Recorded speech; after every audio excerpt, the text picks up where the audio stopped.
Hi guys, welcome to I dream media. Teenmaar Radhamma అంటే చాలామందికి తెలిసే ఉంటుంది కదా. తన మాటలతో కూడా కెవ్వమనిపించిన మరి ధరణి ప్రియ ఇప్పుడు మనతో పాటు ఉన్నారు. సో ఈరోజు మన గెస్ట్ అనమాట. సో తన లైఫ్ ఎలా సాగుతుంది ఏంటి ఇలాంటి బోల్డ్ అయిన విశేషాలు కూడా మరి ధరణి ప్రియ దగ్గర నుంచే తెలుసుకుందాం. Hi Priya, how are you? Hi, how are you? I am good. How are you? నేను చాలా చాలా బాగున్నాను. మొత్తానికైతే నిన్ను చూస్తూ ఉంటే సో వితౌట్ మేకప్ చూస్తున్న వాళ్ళు ఈ అమ్మాయి తీన్మార్ రాధమ్మ అని చెప్పేసి కూడా అనుకుంటూ ఉంటారేమో. సో కదా, యాక్చువల్లీ అనుకుంటారు పీపుల్ డజన్. అంటే 4 years I have done this. Only ప్రెగ్నెన్సీలో ఒక 9-10 months చేయలేదు నేను తీన్మార్ వార్తలు. బట్ దాని తర్వాత కూడా ఐ హావ్ కంటిన్యూడ్. పాప వచ్చిన తర్వాత కూడా కంటిన్యూ చేసా. ద మేజర్ పార్ట్ అంటే మంచి ఏంటి అబౌట్ మై ఛానల్ అంటే ex channel I would say ఏంటి అంటే నేను అంటే ప్రెగ్నెన్సీలో డెఫినెట్లీ మనం వెయిట్ గెయిన్ అవుతాము. వెయిట్ గెయిన్ తర్వాత కూడా they took me and they were like will give you time, you can, నువ్వు తగ్గొచ్చు ఏం పర్లేదు, దాను పుట్ ఆన్ అయిపోయినామని చెప్పి మేము రానివ్వకుండా అదేం చెయ్యము, యు ఆర్ ఆల్వేస్ వెల్కమ్. నేను ఇప్పుడు కూడా నేను చెప్పి సార్ నేను కెరియర్లో ముందుకెళ్దాం అనుకుంటున్నాను ఎప్పుడైతే మా సార్కి చెప్పాను, sir was very happy and he said నీకు ఫ్యూచర్లో ఎటువంటి సపోర్ట్ అయినా సరే వీఆర్ దేర్ ఫర్ యూ అని చెప్పారు. సో ఆ ఒక కాన్ఫిడెన్స్తోని స్టాప్. అదొక్కటి ఉంటుండే. I used to go in people, but people used to recognise me as Radha when I was in the getup. అదే కదా. అంటే ఏంటంటే నువ్వు చేస్తున్న క్యారెక్టర్ అంటే చెప్పే న్యూస్ కానీ ఏదైనా కానీ ఆ గెటప్ తో చెప్తే ప్రేక్షకులు కూడా కనెక్ట్ అయిపోయారు. ఎంత ఘోరంగా కనెక్ట్ అవుతారంటే నేను ఇట్లా బయటికి ఎప్పుడైనా గెటప్తో వెళ్తుంటాం కదా బతుకమ్మ వాటికి వీటికి, అట్లా వెళ్ళినప్పుడు ఇట్లా చేయి అంటే ఆ గెటప్ అనే కాదు, ఆ ప్రాపర్ హెయిర్ లిఫ్ట్ చేసుకోకుండా హెయిర్ కట్టేసుకొని బొట్టు పెట్టుకొని ఆ జ్యువెలరీ అవి లేకున్నా సరే పద్ధతిగా చీర కట్టుకొని అట్లా వెళ్ళినాం అనుకో, ఇట్లా మీదేసుకున్నా రాదా ఎట్లున్నావు ఏం సంగతి ఇట్లా అంటారు. ఏదో ఇంట్లో మనిషి అన్నట్టే. దట్ ఈస్ వాట్ ఇట్లా తీసేసుకుంటారు వాళ్ళు. The opt. కానీ అలా తీసుకున్నారు కాబట్టే నువ్వు అన్ని సంవత్సరాలు హ్యాపీగా చేసుకుంటూ ఈరోజు ప్రేక్షకుల్లో కూడా మన రాధమరా అని చెప్పేసి అలా అనిపించింది. So how is the life after Teenmaar Radhamma?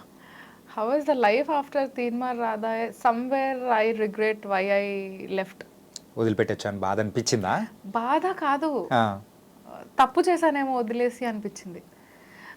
అక్కడ ఉన్నప్పుడు it was like home feeling ఉండే. వెళ్ళడం, షూట్ చేసుకోవడం, రావడం, ఎవ్వరు ఏమనరు. పోనీ మనం తప్పు చేయము, మనల్ని వేలు పెట్టి చూపించే వాళ్ళు కూడా లేరు. తప్పు చేసినా చేయకపోయినా, తప్పు చేయలేదు, ఒకవేళ చేసినా చేయకపోయినా పిలిచి మంచిగా మాట్లాడి చెప్తారు. But after that I did family number 1 అనే జీ తెలుగులో షో చేసాము. నెక్స్ట్ దాని గురించి వద్దాం అనుకున్నా, అంతలోకి నువ్వు చెప్పేసి we are the winners for that. Season 1 winner ఎవరు అంటే it is proudly I'll say that it is me and my family. చెప్పు. Dharani Priya family number 1 Season 1 winners కాదు మోహిత్ అండ్ ధరణి ప్రియా ఫ్యామిలీ లేదా అమోదాస్ ఫ్యామిలీ కాదు. ఫ్యామిలీని కూడా ఇంకో 2 చైర్లు వేపిస్తే వాళ్ళని కూడా తెచ్చేసింటే నీకు బాగుంటుంది. తెలుసా? కాదు చాణక్య, జనాలు ఎట్లా నేను చెప్పాను కదా ఇప్పుడు నా గుర్తింపు కోసం నేను ఎదురు చూస్తున్నా, నేను వెతుకుతున్నా. I want people to recognise me as me. This is Dharani Priya. ఇట్లా మా ఆయనకి నా బిడ్డని బయట జనాల్లో నువ్వు అమ్మోదా కదా, మీరు మోహిత్ కదా ఫ్యామిలీ నెంబర్ 1 షోలో ఇట్లా అరే నేను కదరా నానా సగల్లోకి ఇండస్ట్రీలో ఒక పేరు కోసం వెతుకుతుంటే మీరు ఒక్క షో చేసి అట్లా గెలుచుకున్నారా అని అనిపిస్తూ ఉంటుంది తెలుసా. అందుకే తెలుసా ఏంటంటే మనం ఏదైతే కావాలి అనుకున్నామంటే అది రాదు అంత ఈజీగా. వాళ్ళైతే ఏం కాలేదు, నార్మల్ క్యాజువల్గా వచ్చారు, మంచి ఫేమ్ తెచ్చేసారు. My husband was not okay with that. ఫ్యామిలీలో పాపని ఇంట్రడ్యూస్ చేయడము టీవీకి, మోహిత్కి ఇట్ వాజ్ నాట్ కంఫర్టబుల్. నువ్వు ఆల్రెడీ ఇండస్ట్రీలో ఉన్నావు, ఐ డోంట్ వాంట్ అమోద జనాల్లోకి రావాలి, అదేం లేదు నాకు వద్దు అని అన్నాడు. Then I said Mohit it is మీ ఇద్దరి కోసం కాదు, ఇట్ ఈస్ ఫర్ మీ. నేను V6 వదిలి ఐ వాంట్ టు గ్రో, నేను ఇంకొక అడుగు వేద్దాం అనుకుంటున్నా ఇండస్ట్రీలో. అంటే ఇప్పటిదాకా V6కి స్టిక్ అయిపోయి ఉన్నా ఆ స్మాల్ స్క్రీన్కి. I want to come in to big screen. So I want your support. It is only you who can support me. ఇట్లా అనగానే he said that okay. But కానీ అంతకంటే ముందు ఏంటంటే స్మాల్ స్క్రీన్లో కంటే ముందు నువ్వు బిగ్ స్క్రీన్ మీద కనిపించావు కదా, యాజ్ ఎ లైక్ డీజేలో కానీ. సో కొన్ని ఫిలిమ్స్లో కూడా జగన్నాథం, నీల టికెట్, బాలకృష్ణుడు అండ్ ఇంకొకటి నందుది ఒక మూవీ వచ్చిండే, ఆ movie I have done. Movies లో కూడా యాక్ట్ చేసినా కానీ you are not satisfied with that. అంటే లేదు ఇంకా ఇట్ ఈస్ లైక్ ఒక మూవీలో మనం హీరోయిన్ ఫ్రెండ్ గా చేసినాం అనుకో, ఇక నెక్స్ట్ మూవీస్ మొత్తం హీరోయిన్ ఫ్రెండే. నువ్వు అక్కడికి ఫిక్స్ అయిపోతావు, అక్కడి నుంచి నీ క్యారెక్టర్ ఎదగదు. ఓకే ఇప్పుడు హీరోయిన్ ఫ్రెండ్ క్యారెక్టర్స్ కావాలి అనగానే ఫస్ట్ మన పేర్లు వస్తాయి అక్కడ. నాకు అది కాదు కావాల్సింది. ఓకే ఒక తెలుగు అమ్మాయి అయి ఉండి తెలుగు ఇండస్ట్రీలో ఉండి హీరోయిన్ ఫ్రెండ్ల లెక్క చేయాలని నాకు లేదు. I though see for example Kushi మూవీలో Saranya heroine friend, but she has got an important, ఆ క్యారెక్టర్లో ఇంపార్టెన్స్ ఉంది. రైట్. సో మనము ఎంత స్క్రీన్లో ఎంతసేపు కనిపిస్తున్నాం అనేది కాదు, స్క్రీన్లో కనిపించిన కొంతసేపు అయినా క్యారెక్టర్కి ఇంపార్టెన్స్ ఉందా లేదా అనేది ఇంపార్టెంట్. సో అందుకనే after Duvvada Jagannadham and Nela ticket I thought okay that is not my cup of tea. So దాని తర్వాతనే ఐ డెంట్ నెల్ టికెట్ తర్వాత కూడా I didn't get any opportunities. And ఆపర్చునిటీస్కి కూడా యాజ్ ఇండస్ట్రీలో ఏమేమైతే తలనొప్పులు ఉంటాయో ఆ అన్ని తలనొప్పులు చూసాను నేను. And then I thought okay సినిమాలకి మనకి అవ్వదు అని చెప్పి సీరియల్స్లోకి వెళ్ళడం. అంటే అలా ఇబ్బందులు పడ్డావు కాబట్టి సో చిన్న ఇబ్బందులే పడ్డాను. ఆ చిన్న ఇబ్బందులు కాస్త పెద్ద ఇబ్బందులకు వెళ్తాయేమో అని ఒక భయంతోని అక్కడికి ఆపేసాను. Okay. I don't want to. ఇప్పుడు మనము if we listen to that all the time, నిద్ర కూడా పట్టదు.